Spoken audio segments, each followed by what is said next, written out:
अल्हम्दुलिल्लाहि रब्बिल आलमीन वस्सलातु वस्सलामु अला सय्यिदिल अंबिया वल मुरसलीन अम्मा बाद फ़अऊज़ु बिल्लाहि मिनश शैतानिर रजीम बिस्मिल्लाहिर रहमानिर रहीम क़ाल अल्लाहु तबारक व तआला फ़िल क़ुरआनिल मजीद वल फ़ुरक़ानिल हमीद वज़्कुरुल्लाह कसीरन लअल्लकुम तुफ़्लिहून सदक़ल्लाहुल अज़ीम। हमारे चैनल के तमाम देखने और सुनने वाले ख़वातीन और हज़रात को अस्सलामु अलैकुम वरहमतुल्लाहि वबरकातुहू। आज मैं अस्माउल हुस्ना में से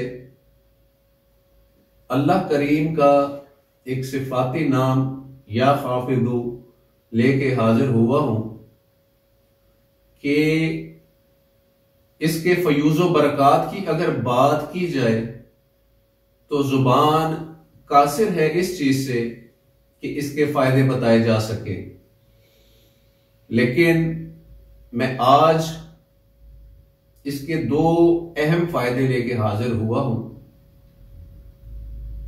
अगर किसी शख्स के ऊपर दुश्मनों का गलबा हो और चारों तरफ से उसको कोई मदद नजर न आ रही हो, तो फजर की नमाज के बाद 510 मर्तबा या हाफिज़ों का वजीफा करे। अव्वल आखिर 11-11 मर्तबा दुरूद पाक।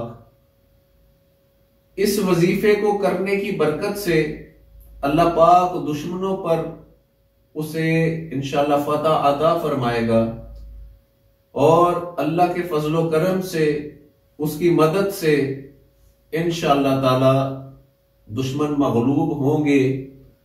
और इसका एक और फायदा ये हासिल होगा कि इंसान की दिली मुरादें भी रब्बे कायनात इंशाअल्लाह पूरी फरमाएगा।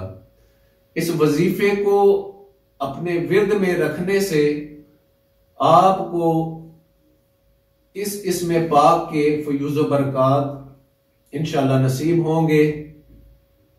और अगर कोई इसकी ज़काते सगीर अदा करना चाहे तो इसको 40 यौम तक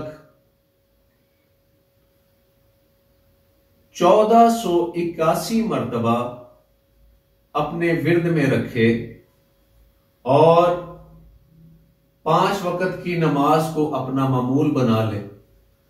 5 वक़्त की नमाज के साथ इस इसमें पाक को 1481 मर्तबा 40 यौम तक जो शख्स अपने विर्द में रखेगा इंशाअल्लाह ताला उसकी ज़काते सगीर अदा हो जाएगी। और उसके बाद जब वो इस वजीफे से अपना कोई काम लेगा तो अल्लाह पाक उस ज़कात अदा करने की बरकत से इस वजीफे के अंदर इंशाअल्लाह ज्यादा तासीर पैदा फरमाएगा। इस वजीफे को मेरी तरफ से हर खास व आम सहीउल अकीदा मुसलमान को करने की इजाजत है। शर्त इसकी ये है कि 5 वक़्त की नमाज के साथ रिज़्क़ हलाल पेट में मौजूद हो तो वो शख्स इस वजीफे को मेरी तरफ से कर सकता है। अल्लाह पाक हम सब का हामी व नासिर हो। अल्लाह पाक हम सब की मदद फरमाए। जज़ाकुमुल्लाहु खैरा वमा अलैना इल्लल बलागुल मुबीन।